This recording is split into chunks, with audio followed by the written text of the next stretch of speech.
tradizionalmente la musica della Barcolana è quella degli Elio Storie Tese. Infatti noi ci siamo chiesti negli ultimi anni, ma come mai non ci chiamano quelli della Barcolana?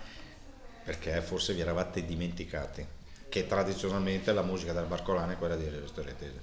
Quindi a questo punto domani con qualunque tempo, pioggia, vento, sarete in barca? No, io ho detto la musica. Chiaro che noi abbiamo già preso parte una volta alla Barcolana, tra l'altro con un grandissimo skipper, anzi 2 skipper insieme erano, e non c'era vento, per cui forse è meglio se non prendiamo più parte fisicamente alla Barcolana, ma se costituiamo la musica della Barcolana. Certo, come skipper dice non prendere parte, perché dovete sapere che a cosa serve alla Barcolana per andare alla grande? Il vento, dico bene. Il concerto degli Elio Storie Tese è un grande evento, per cui capite che già la sera prima, grazie, carica di energia le condizioni atmosferiche e consente poi uno svolgimento della gara al top, certo da dire. Una canzone da dedicare a questo punto alla Barcolana.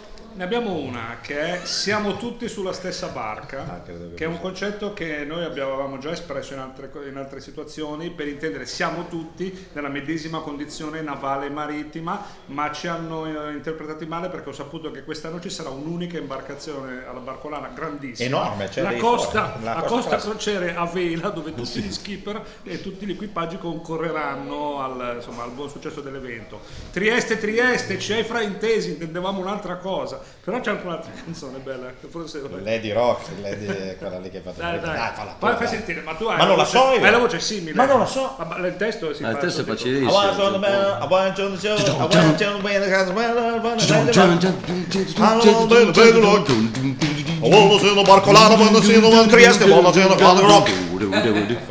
Era per essere sulle tracce di Celentano, che ha fatto di tutto il materiale musicale, ha fatto i 2/3 con le parole inventate, con Physical and Essential e il medley rock. Guarda che stai sbagliando, non sono parole inventate, è esperanto inglese. È una nuova. Vi ricordate tanti anni fa si parlava dell'esperanto come l'ultimo a morire, no? Come la lingua che avrebbe di fatto unificato tutto il mondo, tutti i popoli.